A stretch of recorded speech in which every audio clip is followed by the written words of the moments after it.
Kaya po nagbukas ito ng daan para makabalik po sa House of Representatives si Yeda Romualdez. Siya po yung pang-6 na nominee. Pero bago natin pag-usapan yung nag-resign yung 3rd, 4th, and 5th nominees, siguro dito muna kasi, attorney, sa pagbabalik niya po, kung sakali man na walang aalma, wala pong na makaupo po siya, ika-4 niya na po ito sa Kongreso. Pero under the 1987 Philippine Constitution, sinasabi po sa Article 6, Section 7, the members of the House of Rep shall be elected for a term of 3 years and shall serve for no more than 3 consecutive terms. Yung mga issue na yan, hindi pa yan nadidesisyonan ng, wala pang desisyon ng ating Korte Suprema.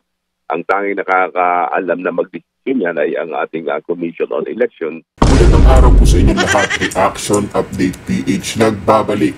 Napakaganda ho ng pag-uusapan natin ngayon. Matakaw sa kapangyarihan. Asawa ni Romualdez na si Yeda Romualdez. Lumabas na ang balita patungkol nga dito ho sa Comelec, mga kabdi. Kinumpirma nilang nagbidiw pwesto ang 3rd, 4th at 5th nominees ng Tingog Party List. Dahilan para makabalik sa House of the Representatives etong si Yeda Romualdez na pang-6 nominee. Wala nang paligoy-ligoy, mga kabit. Ika-4 na ni Yeda ang pagluklok sa Kongreso.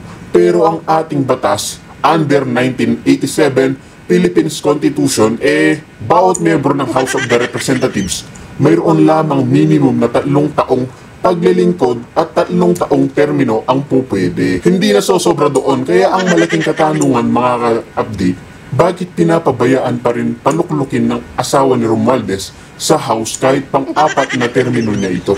Simple lang ang kasagutan dito, mga ka-update.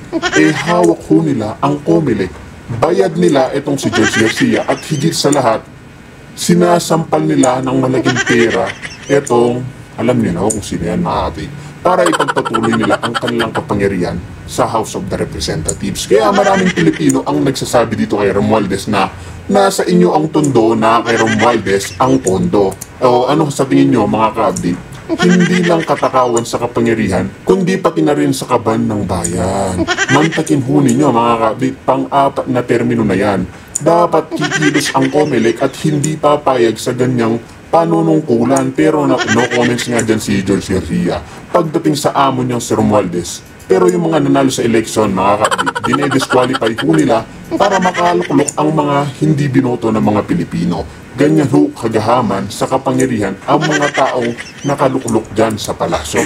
Pag-usapang Duterte, mga kapatid, maraming patutsada ang mga yan. Pero pag luluklok sa pwesto ang mga kamag-anak nila o kaibigan nila, magagawan ho nilang paraan. Kaya hanggat nakaluklok ang mga yan, mga kapatid, patuloy ang paglikwak o paglubog ng ating Pilipinas o ang ating bayan. Kaya mga bit, pakinggan ho natin ang magiging pahayag ni Ted Filon patungkol dito at ng election lawyer na si Attorney Romy Macalintan. Nawala kayo. Opo, good morning po, Attorney. Salamat sa panahon. Ito po si Chacha. Go, Chacha. Good morning Good po. morning. Good morning, Attorney Romy. Magandang umaga po. Thank you for being on the show. Good morning. Ito nga po. Morning. Magandang umaga po. Para po sa, siguro, edukasyon lang din para sa aming lahat kung paano ba natin i-interpret at titignan itong nangyayari ngayon.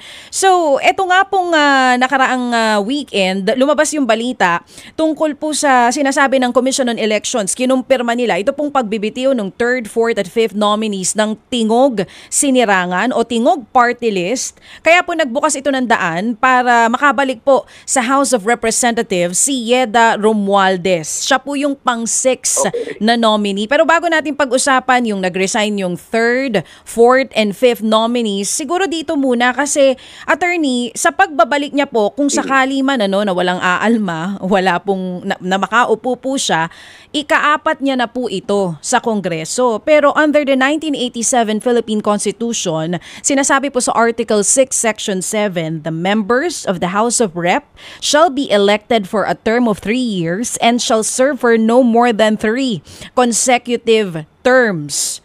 Paano po natin i-interpret ito? Kasi nung 2016 to 2019 umupo siya, 2019 to 2025 pumuli siya, at ngayong uupo siyang muli bilang party list rep, ika-4 na niya. Pero yung mga bagay na yan, hello? Sige po, attorney. Hello? Yung mga issue na yan, hindi pa yan nadidesisyonan ng, wala pang desisyon ng ating Korte Suprema. Ang tanging nakakaalam na magdesisyon yan ay ang ating Commission on Election doon sa interpretasyon nila kung ang term ng isang congressman sa party list ay ibibilang din na term ng congressman doon sa district. In other words, kung ikaw ba ay naging district representative, yung ba ay counted kung ikaw ay magiging representative ng party list? Ayun nga po mga kabdi, sa narinig nga naman po natin dito kay DJ Chacha, nakaluklok na ho yung si Yeda mula 2016 to 2019, 2019 to 2022, 22 to 2025, at 2025 to 2028. Ngayon mga kabdi, pang-apat na nga ho niya yan na pagluklok bilang representatives ng Tingog Party List, mali po yan. Hindi po nagsasalita si George Garcia. Kaya mga kablit, alam naman po natin, pag matakaw talaga sa kapangyarihan, nagagawan po nila ng paraan. Pera-pera lang po yan mga kablit. Diyan po ang pinakautak niyan. So, diyan iikot ang nasabing issue at mukhang sa interpretasyon ng Commission on Elections ay magkaiba yung nasabing term. Kaya doon sa aking tingin ay nagkaroon ng decision ng COMELEC na payagang makaupo yung si Congresswoman Yeda.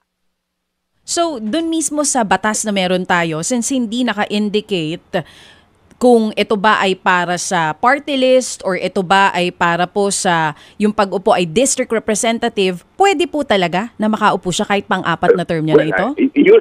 Yun ang interpretasyon ng COMELEC. Na pwedeng makaupo dahil sa hindi counted yung pagsisilbi niya bilang isang district representative. Para bang walang iniwan na kung ikaw ay naging district representative for 3 consecutive terms, abay pwede ka na uling tumakbo sa party list bilang representative ng party list. Kaya yan ay isang napakagandang issue na maaaring maidulog sa ating Korte Suprema o sa House Electoral Tribunal para malaman kung talagang itong bagay na yan ay pwede na magawa ng isang mambabatas. Okay. So sa ngayon, wala pa naman dumudulog sa Supreme Court. Pero in the past, may nangyari na po bang ganito? Or this is the first time kung sakali? Wala pa. O yan mga kapdit, wala pa hong gumawa ng ganyan. Kahit na noong nakaraang election pa. Ito lang po talagang si Yeda Romualdez. Mga Romualdez lang po talaga nakakagawa. At ang mga pinsan o mag-anak ni Bongbong Marcos. Kaya mga ka-update, ano pong masasabi niyo sa mga kabalbalang ginagawa nila? Tinatarantado po nila ang ating Pilipinas at tinatarantado po nila ang ating bayan. Puro katarantaduhan mga ka-update, kaya ang ating bansa lumulubog lalo. Ganyan po mga ka-update, pang-aabuso lang ang kanilang ginagawa.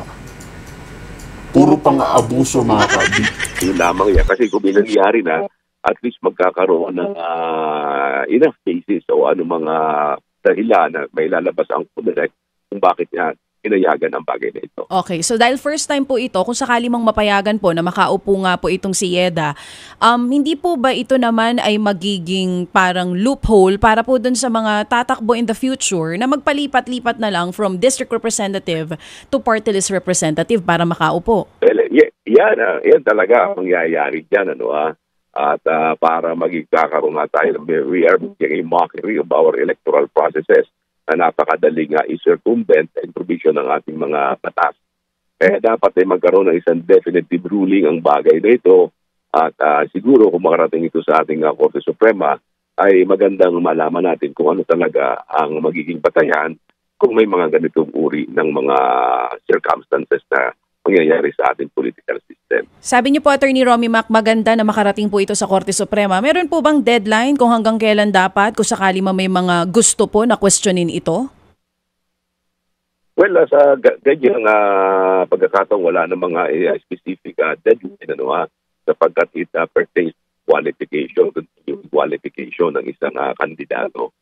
Kaya pero to be safe kung may mga maghahain, mayroon pa ng mga time dahil sa House Electoral Tribunal Rule ay 15 days from the actual assumption office.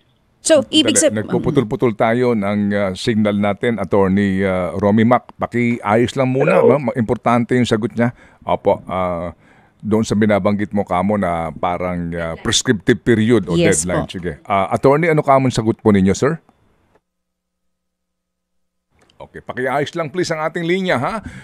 Para ho matutuho tayo sa ating diskusyon na ito. We're talking about this, kumbaga, academic discussion po lang muna dito po sa pangyayaring ito, no?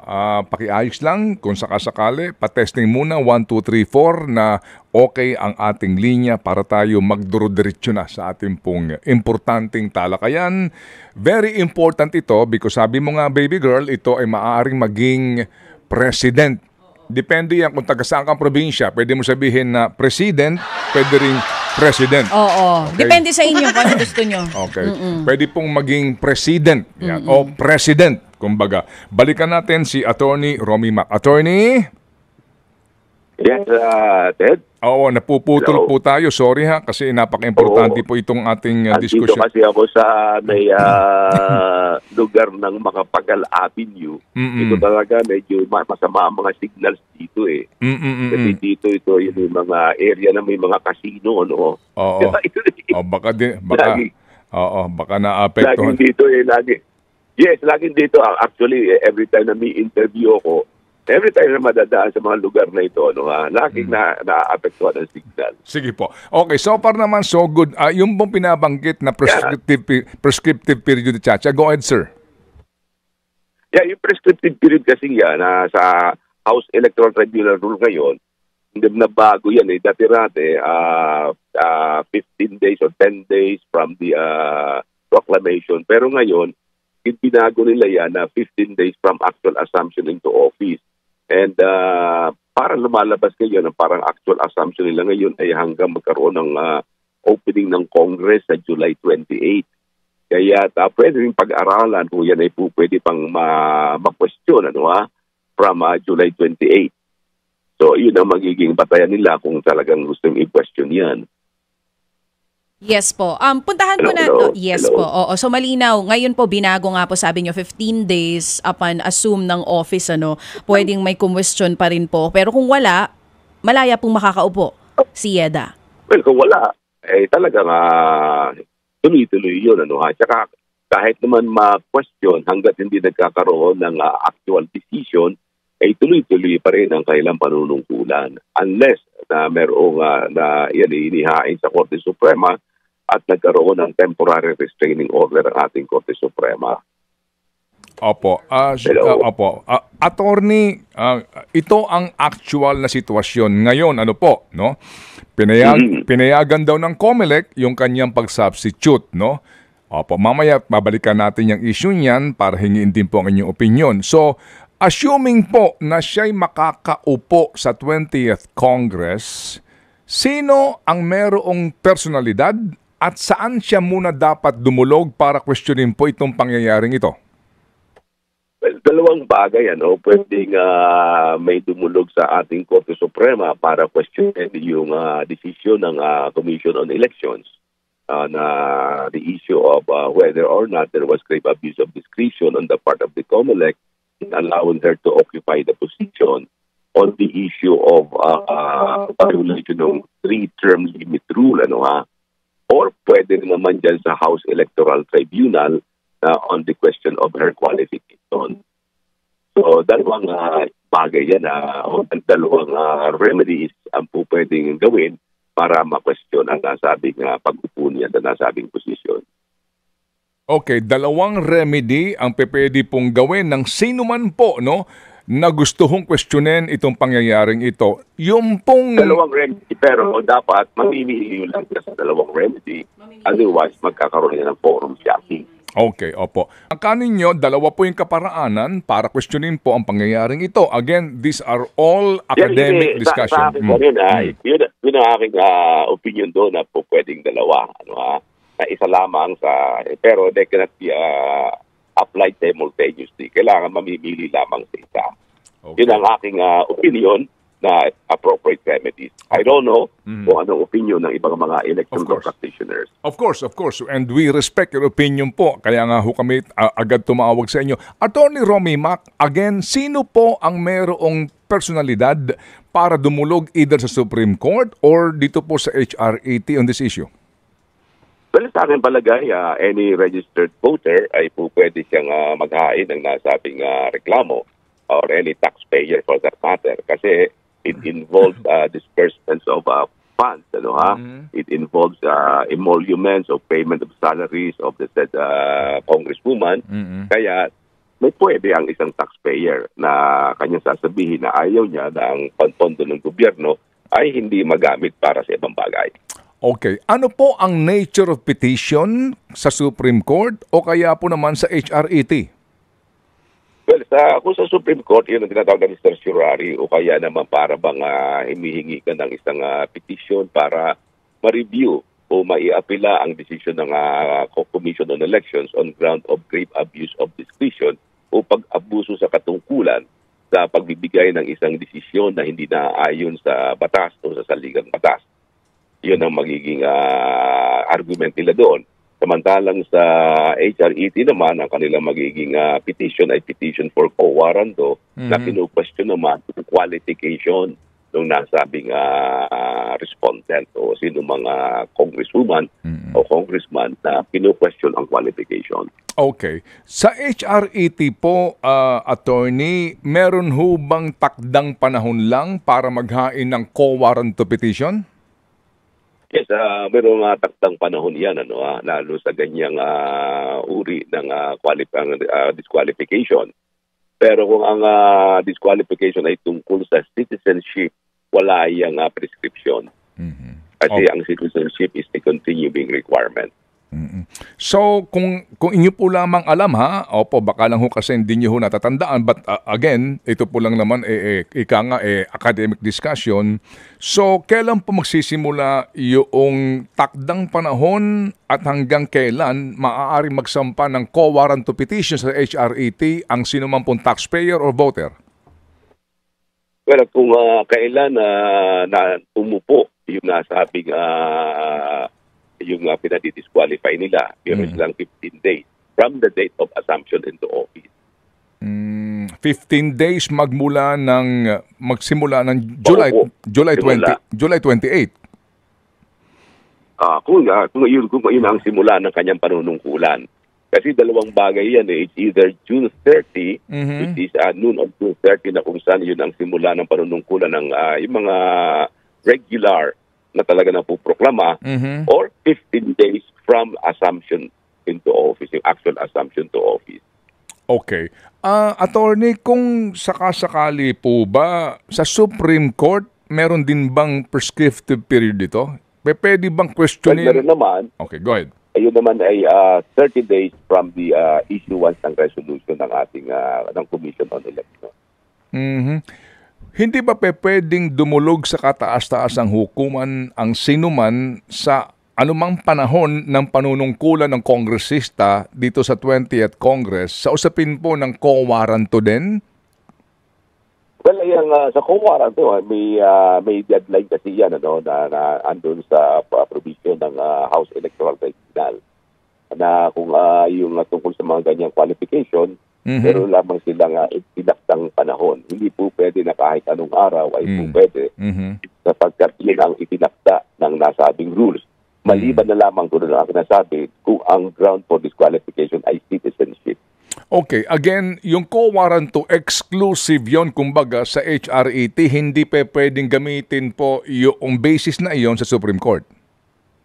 Well, hindi po pwedeng gamitin sa Supreme Court kasi yun ang jurisdiction, may jurisdiction ng sabing pertaining to qualification of a member of the House of Representatives. Hindi ba pwede pong on constitutional ground ang iyong ihahain na petisyon dito po sa Supreme Court sa particular na provision ng ating pong saligang batas, Section 7, that no member of the House of Representatives shall serve for more than 3 consecutive terms? Maaaring magkaroon ng question dyan kasi nandyan din sa ating saligang batas na ang House of Representatives Electoral Tribunal ang sole judge of all contests pertaining to qualifications of members of the House Electoral Tribunal. So parehong nandiyan sa ating saligang batas. Kaya kung sino ang may specific duties as provided in the Constitution, yun ang magkakaroon ng jurisdiction over the said case. Okay. Attorney, kayo po, kung kayo ang tatanungin, ano ho sa palagay ninyo ang diwa, the intent and spirit of this particular section sa under Article 6 ng ating saligang batas? No member of the House of Representatives shall serve for more than 3 consecutive terms. Ibig sabihin niyan, basta ikaw ay member ng House of Representatives, ay dapat susundin natin yung nasabing rule, yung 3-term rule na yan na sinasabi ng ating saligang batas. At siguro dapat malaman natin kung ano ba ang definition ng member ng House of Representatives. Sino ba ang member ng House of Representatives and when do you become a member of the House of Representatives? Siguro tingnan natin yung mga naging desisyon ng ating Korte Suprema na ang member ng House of Representatives yung kung sino ang naproklama, sino nag-take ng oath of office at kung sino nag-assume ng nasabing office. Wala nga sinasabing distinction kung ikaw ay member ng party list o kung ikaw ay district representative. Kaya siguro dyan iikot ang nasabing issue na papaano ngayon ang ganitong issue na hindi pa naman nagkakaroon ng specific case na ganito, kundi yung iba naman ay mga parang opinion din o mga parang obiter dictum tungkol doon sa nasabing definition kung sino ang mga members ng House of Representatives. But Hindi kasi direct ang issue na nagkaroon ng ganyan na naging member ng House dahil sa party list at naging member ng House dahil sa siya ay district representative. pero kayo po, attorney, yung basic principle po ng kanyang intent and spirit, ano ba sa palagay po ninyo ang intent, ano ang diwa at kahulugan, kabuluhan ng provision na ito? Siyempre, ang intent niya talaga ay limited talaga sa yung term nila na three-term limit sa sino mang member ng House of Representatives. So again, papasok ko yung sino ang member ng House of Representatives, kailan nagiging member ng House of Representatives. So, tama. Sa inyo pong pananaw dito, hindi na pinag-uusapan kung ikaw ay party list representative or district representative? Sa akin, hindi ka na dapat pag-uusapan kung ikaw ay district o ikaw ay party list. Basta ikaw ay upo sa Kongreso, ay ikaw ay member ng House of Representatives. Kasi yung pagiging party list naman, hindi naman ang party list ang mismong nauupo, kundi yung nominee, di ba? Kasi ang sinasabi ng ating Korte Suprema, sino ba ang umuupo? Sino ba nag-take ng oath of office? Sino ba nag-assume? Yan ay sino ba ang tumatanggap ng sweldo? Ang mga tumatanggap ng sweldo ay yung nominee ng party list. Kaya siya ang member of the House of Representatives. Attorney, kung sakasakali po na walang question dito, o kung questionin man po ay payagan, mangangahulugan po na sino man ngayong tao, na mahalal halimbawa po, halimbawa, maglilingkod ka ng iyong term successively bilang district rep or isa pong party list rep, pero doon sa pang-apat na term mo, ikaw ay magpapalit ka either party list or district rep, pwede na yon kasi lalabas na pwede po iyon kasi nga hindi ka, yung pang-apat na term mo, hindi ka na regular district or hindi ka na party list, pwede na po iyon. Yeah, pwede na yan. Yan ang tinatawag yung president or president. Attorney, medyo naputulho kayo. Pakiulit po. Opo. Kasi yun ang magiging president or president. Sinasabi nyo kanina. Okay. So, ibig sabihin nga po na ngayon, pwede akong maging district rep muna and then magbubuo ako ng 3 term na party list, and then pagsunod nito, district rep na naman ako, and then hanggang sa maaari kong umupo forever. Ganun lang ang mangyayari noon. No? Kaya nga dapat yung bagay na yan ay magkaroon ng specific resolution. Otherwise, we will be making a mockery of our electoral processes. Okay. Ano po ang take ninyo dito po sa naging ruling po ng COMELEC? Nang una kasi 5 lang ang nominees. Dahil nga daw po sa nabababoy, nag-resign lahat, opo, ginawa nilang 10. Opo, but in this case po, ano ang take nyo na nangyari pa rin po ito? Nag-resign po yung 3. Yun nga eh. Opo, Kaya go ahead. medyo may issue din sa bagay na yan. Bakit pinayagan agad? Nagkaroon ba ng investigation ng COMELEC tungkol sa pag-resign ng 3? Siguro dapat tinitingnan din yan. At saka isa pa, kung mayroong issue ng qualification ng isang member na kanilang nominated ng nasabing party list, dapat din siguro tinitingnan ng COMELEC yan. Sapagkat kung ang isang nominee ng party list ay hindi pala qualified, o mayroong issue on qualification, dapat yung party list na yan ay papanagutin nila. Dahil sa we expect na ang isang party list ay hindi magsasubmit ng isang nominee na mayroong issue ng qualification. Na kung yung nasabing nominee ay disqualified pala, dapat may kaukulang parusa laban sa nasabing party list na yon. Sa inyo pong pananaw, simply said, dapat dito ang COMELEC hindi karaka-raka pumayag at inalam muna po among them kung talaga bang kwalipikado itong isa na ipapalit doon sa 3rd nominee. Yes, dapat ganun ang nangyari. At saka isa pa, dapat, I don't know, with due respect to the Commission on Elections, dapat siguro tinanong nila, bakit naman ganun na nag-resign kagad yung 3? Hindi ba yan ang dahilan kung bakit ginawa nilang 10? Dati-rati, 5 yan eh.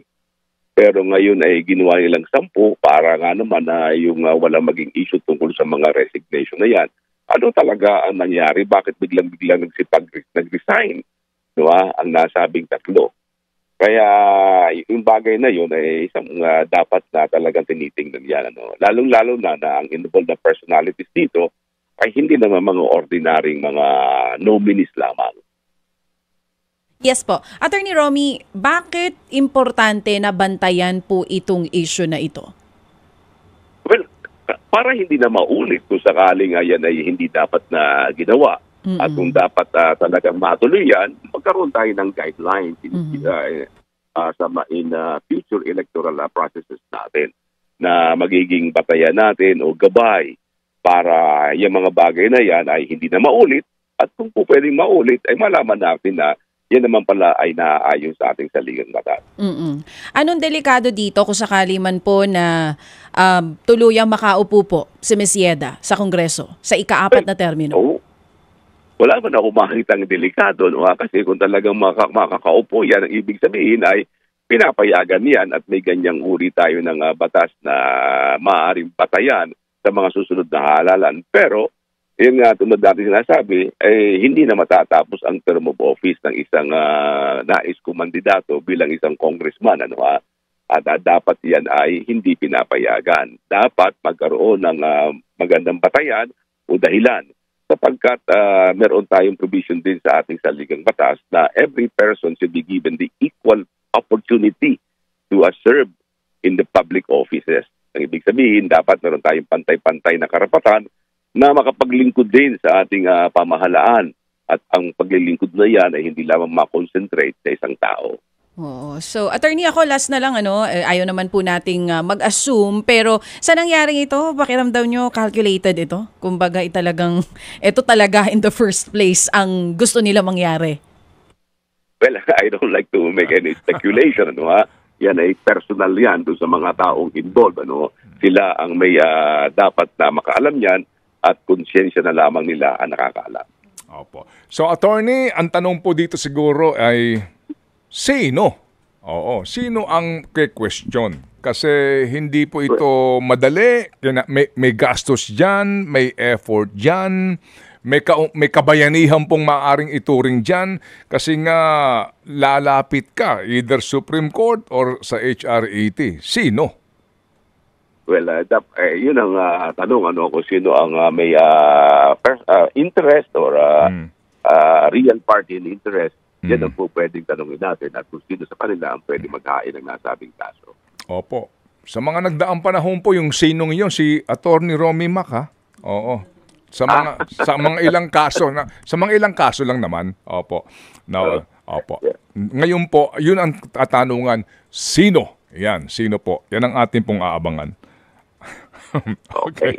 Yeah, magandang abangan nga, At palagay ko naman ay may mga concerned citizen din na po pwedeng mag-question. Not necessarily dahil sa kanya, the persons involved, kundi para magkaroon talaga ng batayan sa mga susunod na kabanata ng ating electoral processes. Opo, yes sir. Kumbaga dito po, regardless ng personality, opo, yes, dito hindi dapat sumama ang loob nitong dinastiya. Dito po sa usapin na ito kasi ito po imbued with so much public interest and constitutional issue. Kaya po dapat talaga nga sana ma-resolve ito. Otherwise, maaari na pong gayahin ito ng ilang pang mga dinastiya sa iba't ibang mga lalawigan. Yan ang magiging anong tinatawag kanina ninyo? President. Yes. O president. Sige po. That is the word now. Salamat at mabuhay ka, Attorney Romy Mac, muli sa iyong pagpapaliwanag sa napaka-importanteng issue pambayan. Salamat at isang malaking karangalan na maging bahagi ng inyong palatuntunan as always at any time. Nakahanda naman tayong bigyan ng ating opinion at tulad ng sinabi ko, ito ay opinion ko lamang at hindi ko alam kung yan ay tama o mali. Okay. Maraming salamat. Salamat. Magandang umaga sa inyo lahat.